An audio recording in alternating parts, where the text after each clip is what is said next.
Hello and welcome back to synopsis. My name is Krishna. इस lecture में हम पढ़ रहे हैं geography optional paper 1 human geography, जो कि है 6th यूनिट। ह्यूमन ज्योग्राफी में दो यूनिट्स हैं जो ज़्यादा इंपॉर्टेंट हैं। एक है पर्सपेक्टिव, दूसरी है models, theories and laws in human geography. ये दो यूनिट्स ऐसी हैं जिनका पेपर 2 में भी वाइड एप्लीकेशन है, उन पर डायरेक्ट क्वेश्चंस आते हैं।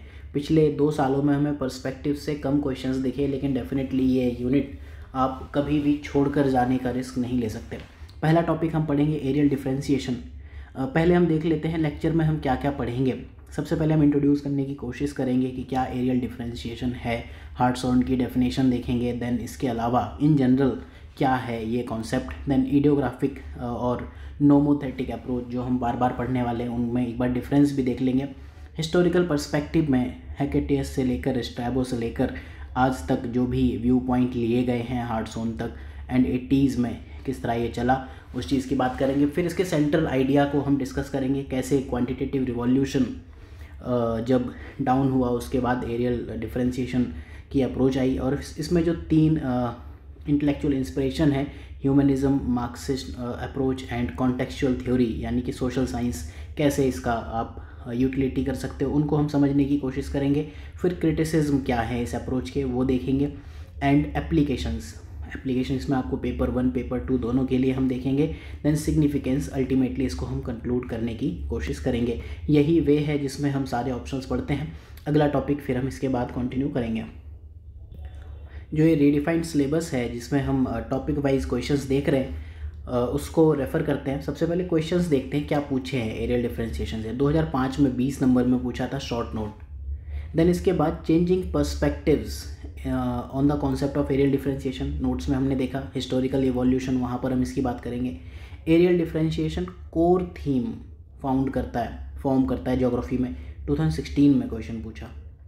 15 में रीजनल सिंथेसिस पूछा था, this is crux of geographical studies. तो दोनों में हम डिफरेंस भी समझेंगे। एरियल डिफरेंशिएशन मतलब एरिया ए और बी, ये हो गया। जैसे हमने कहा महाराष्ट्र आपका ब्लैक कॉटन सॉइल का एरिया है, नॉर्थ इंडिया में आपको हिमालयन या एलुवियल सॉइल्स मिलती हैं, तो आपने 2 एरिया डिफाइन कर दिया। बट रीजनल सिंथेसिस क्या है, महाराष्ट्र सिर्फ ब्लैक कॉटन सॉइल का एरिया नहीं है, महाराष्ट्र में और भी कुछ चीज़ें हो सकती हैं। महाराष्ट्र इंडिया का एक इंपॉर्टेंट इंडस्ट्रियल रीजन है, मराठी लिंग्विस्टिक रीजन है, और ट्राइब्स के बेस पर भी आप डिफाइन कर सकते हो। कई सारी कल्चर एंड फिजिकल फैक्टर्स के बेस पर आप उसको क्लासीफाई कर सकते हो। तो रीजनल सिंथेसिस जहाँ different parameters of aerial differentiation synthesize कर दिए जाएं, वो है बेसिकली ये है। एंड देन रीजनल सिंथेसिस से एक क्वेश्चन है कॉम्पेज, तो इनको हम समझने की कोशिश करेंगे। इस तरह से ही हम टॉपिक वाइज क्वेश्चंस देखते हैं। तो अगर आप ये PDF डाउनलोड करना चाहो तो सिनॉप्सिस की वेबसाइट में फ्री रिसोर्सेज में ये PDF मैंने अपलोड की हुई है। आप यहाँ पर जाकर ज्योग्राफी ऑप्शनल में ये PDF डाउनलोड कर सकते हो। You can find it here 1979 से 20 तक। अपार्ट फ्रॉम दैट जियोमॉर्फोलॉजी के मॉडल आंसर्स मैंने अपलोड किए हुए हैं। बायोज्योग्राफी, इन्वायरमेंटल जियोमॉर्फोलॉजी, जितनी भी स्टैंडर्ड बुक्स हैं उनकी समरी हम डेफिनेटली फ्री में भी अवेलेबल करा रहे हैं। अपार्ट फ्रॉम दैट सिनॉप्सिस पर जो ऑप्शनल कोर्सेज चल रहे हैं, ठीक है, उसमें geography optional one of the popular optional है, जिसमें मेन फैकल्टी मैं हूँ प्लस कंटेंट डेवलपर, तो आई एम देयर। तो आप यहाँ पर अगर इनरोल करना चाहो then you can definitely enrol to the course. तो स्टार्ट करते हैं टॉपिक को। एरियल डिफरेंशिएशन हमने क्वेश्चंस देख लिया, राइट। जैसा कि नाम से पता चलता है, एरिया, एक एरिया ए है, दूसरा एरिया बी है, इनको हम डिफरेंशिएट करने की कोशिश कर रहे हैं। जैसे इंडिया और USA में हम कोई भी पैरामीटर लें, सपोज हम इकोनॉमिक डेवलपमेंट एक हम पैरामीटर ले लेते हैं, तो हम कहेंगे USA जो है एक रिच एरिया है, इंडिया एक रिलेटिवली थर्ड वर्ल्ड कंट्री, या फिर पुअर, या फिर आप जिस भी रेंज में, जिस भी कैटेगरी में रखना चाहो वहाँ रख लो, राइट। ये हो गया एक डिफरेंस। दूसरा हम इंडस्ट्रियलाइजेशन के पर्सपेक्टिव में रख सकते हैं, USA is much more industrialise, India थोड़ा कम है। इस तरह से बहुत सारे पैरामीटर हो सकते हैं। तो एरियल डिफरेंशिएशन में हम क्या करते हैं, कोई एक पैरामीटर लेकर उसको हम डिफरेंशिएट करने की कोशिश करते हैं। तो ये जो टर्म थी, ऑल्दो ये एंशियंट टाइम से चली आ रही है, बट इसको जो पहली बार एरियल डिफरेंशिएशन को एज अ टर्म जो इंट्रोड्यूस किया था, वो किया था अमेरिकन ज्योग्राफर रिचर्ड हार्ट्सऑन, इन्होंने किया था। ये आपको याद रखना चाहिए। रिचर्ड हार्ट्सऑन भी याद रखो। लोग क्या करते हैं, सिर्फ हार्ट्सऑन याद रखते हैं। बेटर है कि आप ये पूरा याद रखो, अमेरिकन जोग्राफर रिचर्ड हार्टसॉन, प्लस इनकी कौन सी बुक थी, बुक नहीं थी, इन्होंने एक पब्लिश किया था अपना वर्क नेचर ऑफ जोग्राफी 1939 में। कहाँ पब्लिश किया था? Association of American geographers. At least यहाँ तक तो याद रखो, ठीक है, कि अमेरिकन जोग्राफर और साथ में इनका वर्क का नाम, ठीक। तो इन्होंने इस टर्म को डिफ़ाइन किया था। एंड ज्योग्राफी जो एरियल डिफरेंशिएशन का पर्सपेक्टिव है, अगर हम उस पर्सपेक्टिव की बात करें तो it is solely concerned with the unique character of different areas. हमने जो बात की ना, सिर्फ एक ही पैरामीटर पर ही हम सोली रिलाई कर रहे हैं। जैसे हमने कहा महाराष्ट्र और यूपी को हम सिर्फ सॉइल के टर्म में देख रहे हैं, अंडमान और गुजरात को हम सिर्फ वेजिटेशन के टर्म में देखें, तो सोली वन पैरामीटर जब आप लेकर चलते हो तो आप वहाँ पर एरियल डिफरेंशिएशन क्रिएट कर देते हो, आप दो रीजंस बना लेते हो, राइट। इसका मीनिंग अगर आप दूसरे वे में देखना चाहो, aerial variation of geographical phenomena, right. जो ये यूनिक कैरेक्टर है तो हम उसे एक particular geographical phenomena of a particular region लेकर चल रहे हैं। अगर हमने इस तरह से किया तो फिर हम एरियल डिफरेंशिएशन कर ले जाएंगे। इसमें डेफिनेटली हम कॉजल अप्रोच ज्योग्राफी में बहुत ज़्यादा आती है। ह्यूमन ज्योग्राफी में कॉजल कहते हैं एंड फिजिकल में जेनेटिक, ठीक है। जेनेसिस कहाँ से हुआ उसको भी हम देखते हैं। जेनेसिस जैसे सपोज यूएसए और इंडिया एक आपका रिच कंट्री है, एक आपका पुअर कंट्री है, क्यों है? तो उसके लिए हम जब सेंट्रल थीम पढ़ेंगे अभी एरियल डिफरेंशिएशन की इसी लेक्चर में, तब हम ये समझेंगे कि मार्क्सिस्ट अप्रोच, रीजनल डिफरेंशिएशन होने के 2-3 वे हैं। उसमें एक ह्यूमन इन्वायरमेंट को क्या समझता है, एंड दूसरा मार्क्स, ठीक है, इन्वायरमेंट वाला, इकोनॉमिक। तो सोशियो इकोनॉमिक पर्सपेक्टिव जो कॉजेज़ हैं उनको हम देखते हैं within the region and among the regions. Region में भी देखोगे और आसपास भी आप देखोगे। एरियल डिफरेंशिएशन को हार्टसॉन ने ये जो टर्म कॉइन की थी ना, ये टर्म इन्होंने कॉइन की थी 1939 में, लेकिन पहले इस टर्म को हम कहते थे कोरोलॉजी या कोरोग्राफी। यहाँ आप थोड़ा सा ध्यान रखना, this is not chronology. Chrono जब CHRONO आ जाता है that is history, chronological order, historical order. यहाँ है कोरोलॉजी या कोरोग्राफी, तो आपको ये चीज़ ध्यान रखनी है। इमैनुअल कांट ने कहा था हिस्ट्री और ज्योग्राफी सेम है, बट उसमें सिर्फ एक डिफरेंस है, हिस्ट्री क्रोनोलॉजिकल है, ज्योग्राफी कोरोलॉजिकल। अब आप कहो सिर्फ इंग्लिश में खेल गए, नहीं, ऐसा नहीं है। उन्होंने कहा जो हिस्ट्री है बेसिकली वो टाइम की डायमेंशन में खेलता है, एंड जो ज्योग्राफी है वो स्पेस की डायमेंशन में खेलता है, ठीक। आप कभी भी ज्योग्राफिकल मैप देखो, आप मिडिवल इंडिया का आप मैप देखो, पॉलिटिकल मैप, और आज का पॉलिटिकल मैप देखो, उसमें आज में डिफरेंस क्या है? टाइम का डिफरेंस है। उस टाइम जो इंडिया की जो ज्योग्राफी थी, आप अगर इंडिया को बताओ उस टाइम पे जो मैप था, आज का मैप था, ज्योग्राफी, पॉलिटिकल ज्योग्राफी हो गई, बट वो चेंज कैसे हो गया? टाइम। आप कभी बुक्स में देखो तो वहाँ लिखा होता है कि ये मैप 1970 में बनाया गया, ये मैप 2021 में बनाया गया। तो ये आपको ध्यान रखना है। तो पहले कोरोलॉजी या कोरोग्राफी कहते थे एरियल डिफरेंशिएशन, अगर डायरेक्टली ये टर्म आ जाए तो आपको ऐसे लिखना है। इसको इडियोग्राफिक भी कहते हैं, हमने अभी डिस्कस किया। यूनिक एंड पर्टिकुलर, एक ही फैक्ट को लेकर चलता है। इडियोग्राफिक और नोमोथेटिक में हम डिफरेंस अभी यहाँ समझते हैं, ठीक है।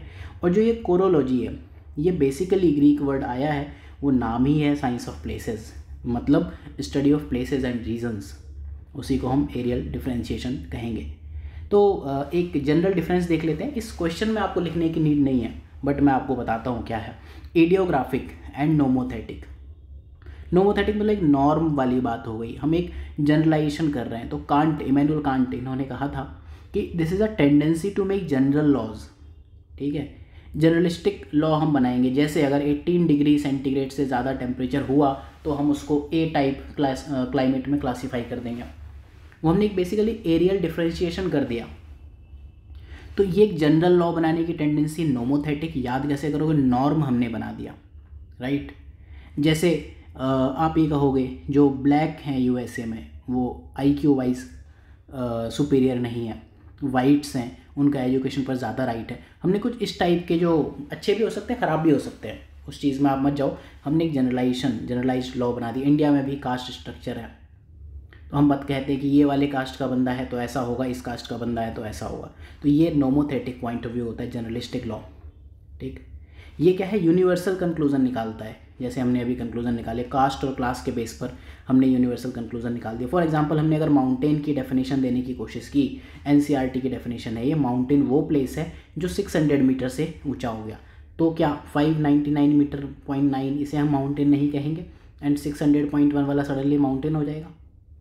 तो एक नोमोथेटिक है, बट लॉ आपको कहीं ना कहीं बनाना पड़ेगा, जनरलाइज कुछ तो करना पड़ेगा। जो इडियोग्राफिक अप्रोच है ये आपको जैसे याद करना हो, इडियट करके याद करो, वटेवर, कांट ने ही कहा है, एक पर्टिकुलर साइंटिफिक फैक्ट, सिर्फ और सिर्फ एक फैक्ट को लेकर अपनी आंखें ओपन करता है इडियोटिक वे में। So this is idiographic approach. ठीक है, हम एक स्पेसिफिक फैक्ट की बात करेंगे, जैसे हम कहेंगे कि ये ब्लॉक माउंटेन इस तरह के होते हैं, ठीक, ऐसे फोल्ड माउंटेन आपके इस तरह के हो सकते हैं। जो भी आप एक फैक्ट को लेकर चलते हो, ठीक है, Maharashtra black cotton soil region या ब्लैक सॉइल रीजन, तो अब ये ब्लैक सॉइल रीजन थोड़ी है, महाराष्ट्र बहुत सारे रीजन्स हो सकते हैं। तो ये इडियोग्राफिक है, नोमोथेटिक। एरियल डिफरेंशिएशन आपका बेसिकली इडियोग्राफिक अप्रोच में आता है, ये आपको ध्यान रखना है। आगे बढ़ते हैं लेक्चर में। ये अब हम हिस्टोरिकल पर्सपेक्टिव देखते हैं, कॉन्सेप्ट आई होप समझ में आ गया होगा। ठीक है, एरियल डिफरेंशिएशन में जो चेंजेस होते हैं, जो हमने यहाँ मैप की बात की थी इधर कि अभी की मीडिएवल हिस्ट्री का इंडिया का पॉलिटिकल मैप और आज का पॉलिटिकल मैप डिफरेंट है। अब वो चीज़ें डिफरेंस हो गई, तो एरियल डिफरेंशिएशन आपका ये क्रिटिसिज्म भी है कि टाइम डायमेंशन को कवर नहीं करता है, तो उसे हम कवर करेंगे रीजनल सिंथेसिस, जो अगला लेक्चर होगा, अगला टॉपिक होगा। हिस्टोरिकल पर्सपेक्टिव इवोल्यूशन की बात करें, आपको अगर मैं ये कहूँ पूरा ना भी याद हो तो एटलीस्ट नाम याद करो इनके कि ये लोग रिलेटेड हैं। हेटनर रिलेटेड है, स्ट्रैबो रिलेटेड है। अगर आप 21 का अटेम्प्ट दे तो बहुत बड़ी बात है कि अगर आप यही याद कर लो कि ये ब्रिटिश अप्रोच है रीजनल ज्योग्राफी की, ठीक है, तो जितना याद कर पाओ उतना अच्छा। इससे शॉर्ट कंटेंट आपको मिलेगा नहीं एक जगह पे, तो डेफिनेटली आप जा सकते हो। हेकेटियस ऑफ मिलेटस, इन्होंने सबसे पहले 6th सेंचुरी BC में इस टर्म को पोस्टुलेट किया था। स्ट्रैबो ने ज्योग्राफी को कहा था कोरोलॉजिकल साइंस।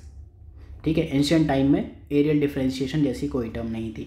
इन्होंने कहा कि ज्योग्राफर वो आदमी है, वो इंसान है who attempts to describe parts of the earth. जिसने भी अर्थ के किसी पार्ट को डिस्क्राइब कर दिया वही ज्योग्राफर है।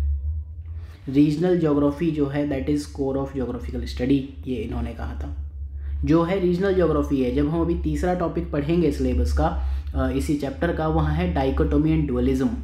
डाइकोटोमी कहता है विरोधाभास, तो वहाँ दो तरह की डाइकोटोमी चलती है कि ज्योग्राफी स्पेशियल है, स्पेटियल या फिर रीजनल। ठीक है, तो हम उसकी बात समझने की कोशिश। रीजनल और स्पेशल में डिफरेंस अगर आपको समझना हो तो बहुत सिंपल सा है। रीजन ये पूरा एक रीजन है, अगर मैं पूरी बात कर दूँ, ठीक, जैसे इंडिया का सॉइल का मैप हो गया, कॉटन प्रोड्यूस कहाँ हो रहा है, शुगर केन कहाँ हो रहा है, आप इस तरह से मैप बनाओगे ना, दैट इज़ रीजन, पूरा एरिया। स्पेशल इंडस्ट्रियल रीजन है, यहाँ एक इंडस्ट्री, यहाँ एक इंडस्ट्री, यहाँ एक इंडस्ट्री। स्पेस में क्या होता है, आपके नोड्स होते हैं एंड उनको जोड़ने वाली ट्रांसपोर्ट लाइंस नेटवर्क। ठीक है, तो नोड्स एंड लिंकेजेस, नोड्स और लिंकेजेस को मिलाकर स्पेशल मैप बनते हैं। अगर आप कमेंट सेक्शन में बताना चाहो तो can you explain some 2-3 type of maps जो हम स्पेशल कैटेगरी में बनाते हैं, जैसे हो गया इंडस्ट्री, ट्रांसपोर्ट, इसके अलावा क्या क्या होते हैं। एग्रीकल्चर का मैप आपका रीजनल मैप है या फिर इंडस्ट्रियल मैप, या आप कमेंट सेक्शन में बताना, राइट। तो ठीक है, इन्होंने कहा रीजनल ज्योग्राफी है वही कोर ऑफ ज्योग्राफिकल स्टडी है। स्ट्रैबो को ही रीजनल ज्योग्राफी का फादर माना जाता है। ठीक है, तो बेसिकली आपको ये चीज़ याद रखनी है, इतना सफिशिएंट है कि इन्होंने ज्योग्राफी को कोरोलॉजिकल साइंस कहा था। अगले हैं फिर हेटनर, उन्होंने कहा कि जो goal of chorological point of view है, मतलब जो रीजनल ज्योग्राफी का व्यू है वो बेसिकली कैरेक्टर ऑफ रीजन बताना है, एक पर्टिकुलर कैरेक्टर, वही इडियोग्राफिक वाली बात चल रही है। ठीक, अब जो अमेरिकन ज्योग्राफर अभी early years of 20th century, तो जो अमेरिकन ज्योग्राफर्स थे वो ब्रिटिश अप्रोच पे गए। बेसिकली ये ब्रिटिश अप्रोच हुआ करती थी रीजनल ज्योग्राफी की। अमेरिकन ज्योग्राफर भी उसकी तरफ अट्रैक्ट हुए, कई सारे काम किए गए। वेज़ली पॉवेल ने 1896 में फिजियोग्राफिक रीजन बनाए। फिजियोग्राफिक मैप्स ऑफ जो USA है वो बनाया गया। इंडिया में भी आप देखते हो फिजियोग्राफिक रीजन्स हैं इंडिया के। बेसिकली एरियल डिफरेंशिएशन है, हिमालयन माउंटेन रीजन हो गया, प्लेन हो गया, ठीक है, कोस्टल प्लेन्स हो गए। तो ये कहीं ना कहीं आपने फिजियोग्राफिक बेसिस पर या लैंडस्केप के बेसिस पर आपने डिवाइड कर दिया, एरियल डिफरेंशिएशन कर दिया। फेनमैन ने क्या किया था, अगेन वही फिजियोग्राफिक डिवीजन स्टडी किए। WLG जॉर्ज, इन्होंने नेचुरल रीज़न को डिफाइन किया था। इन्होंने कहा कि कोई भी पोर्शन ऑफ अर्थ सरफेस जिसकी फिजिकल कंडीशन होमोजीनियस है, सब लोग घूम फिर के एक ही बात कह रहे हैं, बस आपको थोड़ा बहुत याद होना चाहिए कि किसने क्या काम किया, बस सफिशेंट है। बुक्स में तो इनके बारे में 2-2 पैराग्राफ लिखे हुए, कहाँ तक याद करोगे। देन फिर आते हैं हार्टसॉन, रिचर्ड हार्टसॉन। इन्होंने जब 1939 में इस टर्म को कॉइन किया, एरियल डिफरेंशिएशन, उस टाइम पर उन्होंने रीजनल पैराडाइम, इसकी एक डेफिनेटिव स्टेटमेंट ज़रूर दिया। ठीक है, उन्होंने कहा कि फोकस ऑफ ज्योग्राफी है वो एरियल डिफरेंशिएशन है। जो बात यहाँ कह रहे थे ना, ये यहाँ पर कि geographer is the person who attempts to describe part of earth, साथ में इन्होंने कहा था कि regional geography core of geographical study, कहा इन्होंने वही है, कुछ अलग नहीं कहा, सिर्फ इन्होंने नाम दे दिया अलग कि एरियल डिफरेंशिएशन है। Focus of geography aerial differentiation है। और जो ज्योग्राफी है, मोज़ेक आप जानते हो ना, वो नीले पीले पत्थर होते हैं। ठीक, शादी में दुल्हन का लहंगा देखो, नीले पीले कलर के पत्थर लगे होते हैं उसमें, दैट इज़ मोज़ेक। तो geography mosaic of separate landscape है, राइट। तो एरियल डिफरेंशिएशन में हम डिफरेंसेस भी पढ़ेंगे और सिमिलैरिटीज़ भी पढ़ेंगे। जैसे अगर मुझे अगेन ब्लैक कॉटन सॉइल या मराठी स्पीकिंग रीजन मुझे बनाना है, तो that will be beyond the Maratha जो पॉलिटिकल बाउंड्रीज हैं। कुछ लोग यहाँ भी मराठी हो सकते हैं। ठीक, तो जब आप मराठी लिंग्विस्टिक रीजन बनाओगे तो उसमें आप सिमिलैरिटीज़ देखोगे। अगर यहाँ बहुतायत में कुछ लोग मराठी बोलते हैं तो डेफिनेटली आप उसको मराठी रीजन में काउंट करोगे। ठीक, तो ये दोनों चीज़ें याद रखनी है। हार्टसॉन ने स्ट्रैबो की बात को ही कह दिया, फोकस जो है एरियल डिफरेंशिएशन है। ठीक है, फिजिकल और ह्यूमन फिनोमिना दोनों का ही स्टडी है। ठीक है, अब ये हार्टसॉन ने जो किया था, हेडनर का पॉइंट ऑफ व्यू लेके चले, ज्योग्राफी इज इंटीग्रेटिव और सिंथेटिक साइंस। इसको हम अगले टॉपिक में ज़्यादा डिटेल में समझेंगे कि हार्टसॉन की बात लेकर ही रीजनल रीजनल सिंथेसिस बना है। आगे नेक्स्ट लेक्चर में हम देखेंगे। सेंट्रल आइडिया की बात करते हैं। क्वांटिटेटिव रिवॉल्यूशन आएगा तो अभी 5th chapter in this unit perspective in human geography. QR basically क्या था, क्वांटिटेटिव रिवॉल्यूशन, ये पॉजिटिविज्म के ऊपर जाता है। पॉजिटिविज्म में क्या करते हैं, हम लॉ मेकिंग करते हैं। ठीक है, लॉ बनाते हैं, रूल्स बनाते हैं। हमने कहा कि क्वांटिटेटिव रिवॉल्यूशन, जैसे अपने ये पढ़ा है वेबर्स इंडस्ट्रियल लोकेशन थ्योरी, तो बेसिकली वो QR का एग्जांपल है। हमने ये कहा कि ये 3 फैक्टर है, अगर ये हो गए लैंड, लेबर, कैपिटल, इस टाइप के फैक्टर्स होंगे, वहाँ पर इंडस्ट्री लग जाएगी। रॉ मटेरियल एक इंपॉर्टेंट रोल प्ले करेगा, वहाँ इंडस्ट्री लगेगी, तो वो क्वांटिटेटिव रिवॉल्यूशन है। वॉन्थनेन ने कह दिया कि 6 जोन्स हैं एग्रीकल्चर के। ठीक है, 6 जोन्स को उन्होंने डिफाइन कर दिया, सिटी एरिया अलग वे में एंड धीरे धीरे दूसरे वे में, तो उन्होंने क्वांटिटेटिव रिवॉल्यूशन लेके आए। तो ये ओवर एंथुजियाज्म बहुत ज़्यादा बढ़ गया था 1970 से पहले वर्ल्ड वॉर के बाद QR को लेकर बहुत ज़्यादा क्वेश्चंस किए गए कि मतलब ज्योग्राफी ठीक है, आपने रूल्स बना लिए, लॉ बना लिए, बट करें क्या, सोशल रेलेवेंस क्या है, क्राइम में, ह्यूमन वेलफेयर में हम इनका कुछ यूज़ नहीं कर पा रहे। तो जो ये ओवर एंथुजियाज्म था QR का, वो रिड्यूस हुआ। एरियल डिफरेंशिएशन इसके बाद वापस से रिवाइव हुआ और 1980s में सेंट्रल थीम बन गया ये ह्यूमन ज्योग्राफी में। ये आपको याद रखना है। रिसेंटली 80s में एरियल डिफरेंशिएशन काफ़ी इंपॉर्टेंट था। तो तब तक ह्यूमनिज्म अप्रोच भी आ चुकी थी, मार्क्सिस्ट अप्रोच भी आ चुकी थी, और भी सारी अप्रोच आ चुकी थी। तो जो इसका इंटेलेक्चुअल इंस्पिरेशन है 3 डायरेक्शन से आया बेसिकली। ठीक है, जो ह्यूमनिज्म है, ये फर्स्ट पॉइंट ऑफ व्यू, ये ह्यूमन फैक्टर को बताता है। ठीक है, इवोल्यूशन ऑफ रीज़न की बात करता है ह्यूमनिज्म। और जो ये मार्क्सिस्ट एंड ये सोशल साइंस या कॉन्टेक्चुअल थ्योरी अटेम्प्ट क्रिएट करने का जो अटेम्प्ट था, ये वाले 2 व्यूज़, ये डिवीज़न ऑफ स्पेस की बात करते हैं, डिवीज़न ऑफ रीज़न। इन्होंने कहा इवोल्यूशन ऑफ रीज़न कैसे हुआ, वो ह्यूमन के एक्सपीरियंस से होगा, राइट। जैसे अब माउंटेन रीजन है, ठीक, माउंटेन रीजन लेस डेवलप्ड है, वहाँ पर ह्यूमन कम अपना सेटलमेंट बसाएंगे, कम इंडस्ट्रीज होंगी। तो बेसिकली ह्यूमन का ऑब्जेक्टिव एक्सपीरियंस है। ह्यूमनिज्म क्या कहता है कि central and active role to human agency. ठीक है, human actions are result of images of geographical reason.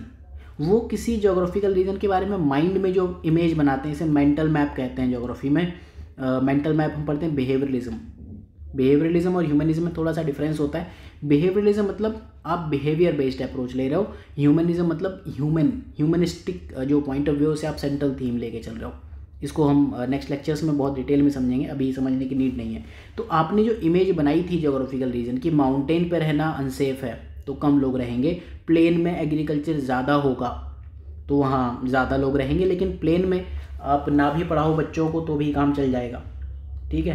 Plateau area में अगर मिनरल्स हैं तो वहाँ स्पेसिफिक टेक्नोलॉजी चाहिए, लोगों को पढ़ा लिखा होना चाहिए, तभी माइंस में काम कर पाएंगे, तो वहाँ एजुकेशन ज़्यादा होगी। तो ये ह्यूमन पॉइंट ऑफ व्यू है। इवोल्यूशन ऑफ रीजन या लैंडस्केप वो किस तरह से होगा, जिस तरह से ह्यूमन किसी जोग्राफिकल रीजन के बारे में एक इमेज रखेगा। तो first point of view evolution of region की बात करता है। दूसरे जो बाकी दो पॉइंट ऑफ व्यू हैं ये वाले, ये डिवीज़न ऑफ स्पेस अब इवॉल्व हो गया, ठीक है। पंजाब भी प्लेन है, यूपी भी प्लेन है, बिहार भी प्लेन है, फिर तीनों के इकोनॉमिक स्टेटस में इतना डिफरेंस क्यों आया? वहाँ आती है मार्क्सिस्ट अप्रोच एंड जो सोशल साइंस की अप्रोच है, उन दोनों चीज़ों को लेकर चलेंगे, ठीक है। मार्क्सिस्ट अप्रोच सोशल स्ट्रक्चर की बात करता है, ये बताता है अनइवन रीजनल डेवलपमेंट या एरियल डिफरेंशिएशन क्यों हो रहा है। उसका बेसिक रीज़न है कैपिटलिज्म, यानी कि changing special division of labour. Capitalist point of view से आप ये बताओगे कहाँ इन्वेस्टमेंट ज़्यादा होगा, कहाँ इन्वेस्टमेंट कम होगा। गवर्नमेंट ने अगर पंजाब और तमिलनाडु में फर्स्ट ग्रीन रिवॉल्यूशन में ज़्यादा पैसा लगा दिया तो वहाँ पे डेफिनेटली ज़्यादा इन्वेस्टमेंट होना था। तो कैपिटलिस्ट पॉइंट ऑफ व्यू, तो उस एरिया के लोग डेफिनेटली रिच होंगे, बाकी एरिया के लोग का वहाँ पर जाएंगे, ठीक है। जो कोर पेरीफेरी मॉडल होता है वहाँ यही होता है ना, एक जगह अगर पैसा आ गया तो लोग वहाँ अट्रैक्ट हो जाएंगे, तो बाकी एरिया धीरे धीरे गरीब होते जाएंगे एंड ये एरिया अमीर होता जाएगा। ज्योग्राफी में चीज़ें हम धीरे धीरे पढ़ते जाएंगे, समझते जाएंगे। तो मार्क्सिस्ट अप्रोच क्या कहता है? अनइवन रीजनल डेवलपमेंट की बात करता है। ह्यूमन अप्रोच क्या है? Development of landscape, right. तो ये दो डिफरेंसेस हैं। Attempt to create contextual theory, social science, ये क्या करता है? Human agency and social structure, मतलब ह्यूमनिज्म और मार्क्सिज्म दोनों को ही ये मीडिएट सिंथेसाइज करने की कोशिश करता है और सेंस ऑफ प्लेस बनाता है, ठीक है। किसी बंदे का सेंस ऑफ प्लेस हमेशा दो चीज़ों से गवर्न होता है, एक कि वो प्लेस है कैसा, ठीक है, लैंडस्केप कैसा था, दूसरा वहाँ पर वो कर क्या पाएगा, अपनी जो अर्निंग्स है, लाइवलीहुड है, वो अर्न कर भी पाएगा कि नहीं। जहाँ पैसा मिलेगा वहीं अल्टीमेटली सेंस ऑफ प्लेस इंसान को क्रिएट होता है, ठीक है। एरियल डिफरेंशिएशन में समझा। अब इसकी क्रिटिसिज्म क्या है? क्रिटिसिज्म ये है कि इन्होंने डिफरेंशिएशन पर ज़्यादा फोकस किया, इंटीग्रेशन को ये भूल गए। इसकी वजह से ट्रेडिशनलिज्म पैदा हुआ। आज भी आप देखो ट्रेडिशनलिज्म मतलब जो ट्रेडिशनली पॉइंट ऑफ व्यू चले आ रहे हैं कि someone is superior to some other one, ठीक है, अदर पर्सन, इस तरह की चीज़ें इससे क्रिएट हो रही। इंटीग्रेशन नहीं किया, पहला क्रिटिसिज्म ये है। दूसरे क्रिटिसिज्म की अगर हम बात करें कि जनरलाइजेशन या लोकेशन थ्योरीज जो कि क्वांटिटेटिव रिवॉल्यूशन ने दी, वो नहीं दे पाए। क्वांटिटेटिव रिवॉल्यूशन ने थ्योरीज दे दी कि कौन सा एरिया एग्रीकल्चर यहाँ पर होगी, कौन से एरिया में इंडस्ट्री आएगी, इंडस्ट्रियल लोकेशन थ्योरी आएगी, कौन से एरिया में आप ट्रांसपोर्ट लगा सकते हो, कौन से एरिया में आप पोर्ट लगा सकते हो, कौन से एरिया में आप रेलवे स्टेशन बना सकते हो। ये सब लोकेशन थ्योरीज ही हैं, ठीक है। रेलवेज कहाँ बनेंगी, ठीक है, एयरपोर्ट कहाँ बनेगा? एयरपोर्ट बनने के लिए एक काफ़ी बड़ा आपको लैंड चाहिए, स्टेबल लैंड मास चाहिए, ठीक। तो एरियल डिफरेंशिएशन ऐसा नहीं बता पा रहा है, एक जनरलाइजेशन या लोकेशन थ्योरीज नहीं दे पा रहे, जो कि क्वांटिटेटिव रिवॉल्यूशन या फिर पॉजिटिविज्म ने की। पॉजिटिविज्म मतलब based on science, scientific point of view की जो बात करते हैं पॉजिटिविज्म, लगभग हर ऑप्शनल में पॉजिटिविज्म की बात की जाती है। देन बाउंड्री डिलिमिटेशन पॉसिबल नहीं, जैसे कि मैंने अभी बताया, अगर मैं मराठी रीजन बनाऊँ तो एक पॉलिटिकल बाउंड्री बना दी, लेकिन मराठी लोग यहाँ भी हो सकते हैं, ठीक है, एंड कन्नड़ा लोग यहाँ भी हो सकते हैं, ठीक, एंड जो एमपी के लोग हैं वो ये हिंदी वाले लोग यहाँ हो सकते हैं, गुजराती लोग यहाँ हो सकते हैं। तो नीट बाउंड्री तो आप बना ही नहीं पाए। जब बाउंड्री ही नहीं बना पाए, आप दो रीजन्स को क्लियरली डिमार्केट ही नहीं कर पाए, तो कैसा एरियल डिफरेंशिएशन? और ये डायनेमिक है, ठीक है। और आप सिर्फ fix set of special unit में नहीं ले आ सकते कि हमने वही कह दिया कि सिर्फ यहाँ पर आप लैंग्वेज के बेस पर कर दोगे, या फिर आप यहाँ पर सिर्फ और सिर्फ सॉइल के बेस पर कर दोगे या क्लाइमेट के बेस पर। ऐसा नहीं है, डायनेमिक भी है। हो सकता है मराठी रीजन कल के दिन यहाँ भी एक्सपेंड कर जाए, ठीक है। तो ये चीज़ें कंसीडर नहीं करता है। इसके लिए हमें टाइम डायमेंशन ऐड करनी होती है, वो हम नेक्स्ट टॉपिक में पढ़ेंगे रीजनल सिंथेसिस में। रीजन्स कभी भी टोटली यूनिक नहीं होते, राइट। हमेशा कुछ ना कुछ यूनिफाइंग फैक्टर्स होते हैं सब रीजन्स में, ठीक है। जैसे ब्लैक सॉइल है तो महाराष्ट्र के अलावा आसपास के एरिया में भी होंगे, एंड जो मराठी वाले हैं आसपास के एरिया में भी कुछ ना कुछ यूनिफाइंग फैक्टर्स होंगे। जैसे अब महाराष्ट्र, कर्नाटका, गुजरात, गोवा, इन सब का जो सेंट्रल एडमिनिस्ट्रेशन है वो तो दिल्ली में ही बैठा है ना, तो जो सेंट्रल गवर्नमेंट है वो यूनिफाइंग है। और अल्टीमेटली इसकी वजह से क्लैशेस हो सकते हैं कि मैंने ये कह दिया कि ये वाला पार्ट मेरा है, कर्नाटका कहता मेरा है, इसकी वजह से आप देख लो इश्यूज़ हैं आज भी। इंडिया में जो लिंग्विस्टिक डिवीज़न ऑफ स्टेट्स हुआ, कहीं ना कहीं वो एरियल डिफ्रेंशिएशन की वजह से हुआ, ठीक है। तो ये है। फिर भी अगर हम कहना चाहें डिस्पाइट ऑल दीज क्रिटिसिज्म, इन सब के अलावा भी एरियल डिफ्रेंशिएशन एक rational and scientific discipline of geography या डेफिनेशन ऑफ ज्योग्राफी कंसीडर किया जाता है कि ज्योग्राफी मतलब रीजनल। यही क्वेश्चन भी पूछा होगा, अगर आप क्वेश्चन ध्यान से देखो, अब आपको होपफुली समझ में आया होगा ये क्वेश्चन क्या है। यहाँ पर है कि aerial differentiation forms the core theme in geography, ठीक है, and it has provided theoretical justification for studying region and regional geography. आप कहीं ना कहीं आप इन क्वेश्चंस को आंसर कर सकते हो, ठीक। पर्सपेक्टिव्स भी हमने देखे, जो डिफरेंट पर्सपेक्टिव है। चेंजिंग पर्सपेक्टिव अल्टीमेटली आपके रीजनल सिंथेसिस पर जाके एंड होता है। अब इसका तो कुछ एप्लीकेशन भी देख लेते हैं। एप्लीकेशंस अगर आप 21st सेंचुरी में देखो, जितने भी एग्रीकल्चर रीजन है, पॉपुलेशन रीजन है, लिंग्विस्टिक रीजन है, क्लाइमेटिक रीजन है, ये सब आपके कहीं ना कहीं एरियल डिफ्रेंशिएशन है। जहाँ भी आप डिफ्रेंशिएट कर देते हो, आपने कहा कि जो इंडिया है, ठीक है, इंडिया को मैं ट्रॉपिकल एंड टेम्परेट जोन में 23.5 के ऊपर टेम्परेट, 23.5 के नीचे ट्रॉपिकल, तो 21st सेंचुरी में इनके काफ़ी ज़्यादा डिफरेंसेस हैं। अगेन मैंने ये यहाँ पर फिजियोग्राफिक रीजन्स ऑफ अमेरिका की बात की, इंडिया में भी आप कर सकते हो। ये सब British approach of regional delimitation है। तो जब आप पेपर 2 में भी बात करोगे फिजियोग्राफी, आपसे पूछ लिया जाए, मैप में पूछ लेता है फिजियोग्राफिक रीजन्स ऑफ इंडिया बताओ, ये क्वेश्चन पूछा है, ज्योग्राफिक रीजनलाइजेशन ऑफ इंडिया बताओ, या फिर इंडिया को नेचुरल रीजन्स में बताओ, बेसिस बताओ क्या है, स्केच मैप बनाओ। तो जब आप इस तरह के क्वेश्चंस आंसर करोगे या क्लाइमेटिक रीजन्स आंसर करोगे, तो आपके पास एक इंट्रो तो डेफिनेटली तैयार है। तो जैसे ही अमेरिका का है, उस तरह से आप पेपर 2 में अपना इंट्रोडक्शन यहाँ से स्टार्ट कर सकते हो हमेशा, right. So this is British approach of regional delimitation, वहाँ से आता है। सिग्निफिकेंस की बात करें तो ठीक है, हम पढ़ी चुके हैं, रिवाइवल ऑफ रीजनल ज्योग्राफी है, और इसने ये कहा कि regions must not be studies solely at separate entities, ठीक, ये ज़रूर कहा है। अल्टीमेटली सेपरेट एंटिटी की तरह आप इसको स्टडी नहीं करोगे। रीजनल ज्योग्राफी है, उसे यूनिक कैरेक्टरिस्टिक ऑफ प्लेस पर फोकस तो करना चाहिए, but it must not express as singular. Idiographic नहीं होनी चाहिए। मल्टीपल पैरामीटर्स अगर आप लेकर चलो, then you can do that. इसको ही हम कंटिन्यू करेंगे नेक्स्ट लेक्चर में, जहां हम बात करते हैं कि जो रीजनल सिंथेसिस है, special study combined with time, जहाँ पर सुपर इम्पोज करते हैं फिजिकल फैक्टर को कल्चरल फैक्टर से, सारा ये हम नेक्स्ट लेक्चर में पढ़ेंगे। और जो रीजनल सिंथेसिस है, अगर आप देखो, ये डेवलप ही हुआ क्रिटिसिज्म ऑफ एरियल डिफरेंशिएशन से।